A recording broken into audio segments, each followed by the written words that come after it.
sot ju përshëndes nga Teatri i Operës dhe Baletit. Do të jemi një të ftuar shumë interesant. Sot me mua do të jetë Ilir Shaqiri.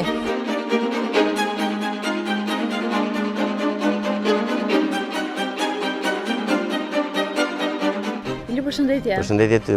Komplimente një herë për shfaqjen, për organizimin, e shijuam shumë. Nëse i ka pëlqyer publikut, ty dhe gjithë atyre që e panë, unë jam shumë i kënaqur me gjithë impenjimin që këta të rinj themi, nga Italia, nga Shqipëria, nga Malta, që morën pjesë të ky event që quhet United Dance Tirana. Hera e fundit që ke qenë këtu, të paktën publikisht me aq sa kemi parë, ne ka qenë me nënën tënde, natën finale të Big Brother. Çfarë emocionesh përjeton? Si e kujton atë moment? Ti flet dhe unë emocionohem njësoj sikur të jetë nëna ime këtu, në kuptimin që kjo skenë si familje na ka dhënë shumë. Na ka dhuruar një jetë artistike të pasur me duartrokitje dhe sigurisht duartrokitjet e miliona shqiptarëve brenda Shqipërisë, jashtë Shqipërisë, duke ndjekur Bigun dhe kur pani Lirin finalistin, se akoma nuk isha fituesi, duke kërcyer me nënën e tij. Unë besoj që unë përjetova emocionet e shumë vetave në atë natë, jo vetëm të mia, por përjetova emocionet e vllajt tim, që është gjithashtu balerin, të babait tim, që po na shikonte ulur aty, dhe sigurisht nënës time. Është një ndjesi që unë nuk besoj se shumë veta në jetë kanë fatin ta provojnë një gjë të tillë në një kontekst pastaj të tillë që ti pas 5 muaj që nuk e parë nënën të kërcesh me të kështu në një mënyrë të improvizuar, me një pastaj soprano ndërkombëtare si Invamula dhe u mblodhën aq shumë gjëra mbi tavolinën e asaj nate që unë nuk di të ti, prandaj thash edhe ti kur ma pyet, unë kam shumë emocion sot e kësaj ditë. Po hera jote e parë që ke ngjitur në këtë skenë? Jam ngjitur, nëse s'gaboj, nga mosha ka qenë 6-7 vjeç, nuk isha filluar akoma baletin. Dhe këtu unë kam kërcyer pikërisht në një dekadë me mamin, ku isha luli i Vosër dhe ajo ishte gruaja që më gjente në mes rrugës dhe më jepte themi ndihmën e jetës.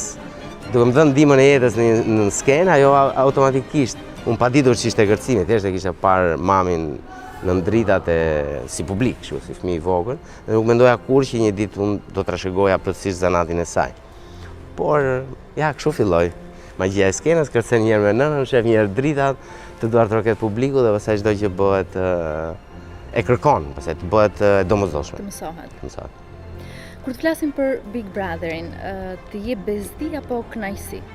Jo, sigurisht, unë nuk do ta kisha bërë Bigun absolutisht nëse një ditë fjala Big Brother do më jepte bezdi ose tatuazhi Big Brother do më jepte bezdi. Unë jam person që kur marr një vendim në jetën time, sa do të vogël ose të madh qoftë kjo gjë, unë nuk bëhem kur pishman, jo, sidomos për një eksperiencë të tillë që ja uroj çdo personi ta jetoj, sepse është si puna asaj që kur shkon në ushtri, okay? Të bën burr, thoshim ne, kur shkon në ushtri bëhesh burr, dali pjekur. Nga Bigu unë mendoj që njerëzit dalin më të pjekur se më përpara. A do të rihyje në Big Brother? Bigu është sigurisht një eksperiencë unike. Pikërisht se është eksperiencë unike, unë do ta jetoj edhe një herë tjetër, sepse sa herë që unë kaloj në autostradë, ose sa herë që shkoj në Top Channel, ose sa herë që shikoj ato muret blu të shtëpisë, mua më vjen një dridhërim e shpirtit, tamam, kështu dridhërim shpirti që është diçka që nuk mund të ta përshkruaj me fjalë tjera, por kam dhe atë ndjesinë asaj që po më pyet që ty ta shikoj një herë, kupton? Sepse është sidoqoftë një ambient ku unë kam dhënë, kam jetuar, kam marrë frymë, kam qarë, kam luftuar, jam zënë në të gjitha mënyrat e mundshme, sepse ky isha unë e thash, unë do shkoj që njerëzit të shohin atë që Iliri nuk ishte, se më njihnin si kryetar jurie Dancing with the Stars, por nuk njihnin atë që unë realisht jam. Dhe aty pata mundësi ta bëja këtë, tregoja çfarë haj, çfarë pi, si flas, kush janë hobit. Nëse do të rihyje, mendon se do të fitoje sërish? Atë nuk e di. Me një intuit, se dallohesh për intuitën. Dgjoj, unë dallohem për intuitën, po nuk intuita ime është në varësi të personave që kam përballë. Duke i parë personat dhe duke folur disi me ta unë mund kuptoj që arrit të jem mbi ty ose poshteje. Sepse këtë e perceptoj. Në qoftë se do perceptoja që unë jam poshteje, sigurisht do bëja pa mundur që të tulja. Pra bën dhe një vlerësim. Ajo po, është check-upi personit. Check-upi. Dgjoj, kjo sigurisht është një dhunti që mua ma ka dhënë jeta, sepse unë kam dalë shumë i ri në jetë, që 16 vjeç isha në Turqi, Greqi, Shkup, Francë, Gjermani, për t'u vendosur në Itali përfundimisht. Dhe në Itali kam vuajtur shumë, sidomos ato 5-6 vitet e para. Dhe akoma vuaj dhe sot e kësaj dite, se unë jam artist freelance. Gjej punë vetë, përpiqem vetë, krijoj vetë, shpik vetë gjëra për të fituar. Kam pasur të bëj me shumë persona, të lloj kategorive, që nga barbonët e deri te princat. Kam takuar Berlusconin, kam takuar dhe njerëz që punojnë tokën në Siçili, po them. Sigurisht u dallua si lojtar i fortë Donaldi edhe Luizi që ishte fitues. E di që ta kanë bërë përsëri këtë pyetje, nëse do të ishin të dy bashkë. Ndroja atë. Dgjoj, unë me siguri unë vura edhe një foto në Instagram. Ishte një foto që e kisha në telefon dhe që e bëm me Donaldin kur hym natën e parafinales, me puntatën e parafundit. Edhe në dhomën e rrëfimit na bën këtë foto nga telekamera. Edhe është një kujtim i veçantë. Edhe nga që më pëlqenti përzije nga një herë ujëra, sepse isha edhe në Top Channel ku po përgatitet dancing e tjerë dhe pa shpinë. Duke pa shpinë i bëra një video edhe thash si mendoni, do na shihni sonte apo jo. Ishte normal që as nuk do hyja, as nuk do dilte askund kjo gjë. Dhe ditën tjetër vura këtë fotografinë, duke tu prit kuçedrat. Edhe nga aty filloi një histori vete, si ajo që sigurisht edhe ty bën t'jesh kurioze si do sillesha unë me Luizin e Donaldin. Me Donaldin kemi një raport shumë të mirë. Patëm një vit ndarje, se sigurisht është folur shumë, është qarë shumë në atë shtëpi për t'i kaluar gjërat shumë. Shumë e mendonin që po të dilnit jashtë do t'i ishit shumë shok. Ai më ka thënë gjithmonë.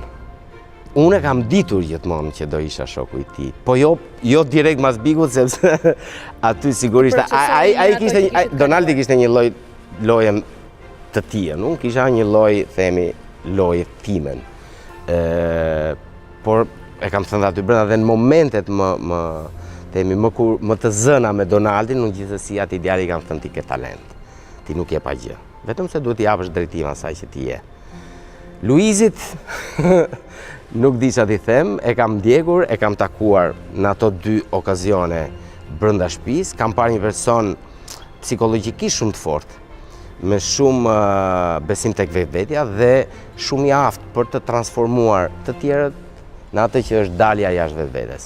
Dhe aty përballë Luizit u mendoj duhet një peshkatar, po peshkatar nga ato që rinë me dite me javë të tëra në det, që ka ndurim sa gjithë deti që i rrethon. Ta përballonte. Ta përballonte. Unë mendoj që një 3-she, një 4-she me njerëz tjerë edhe me sigurisht persona interesant, një big i tillë do ishte shumë interesant, edhe do ta mendoja nëse do kisha nerva, qetësinë që kam tani, edhe atë ndjesinë që provoj akoma për bigu dhe mendoj do ta provoj për shumë vite akoma, unë do ta bëja, po pse jo. E urojmë edhe ne, të shikojmë sërish. Faleminderit shumë. Pret ftesa. Po, patjetër, ti do ta bëje?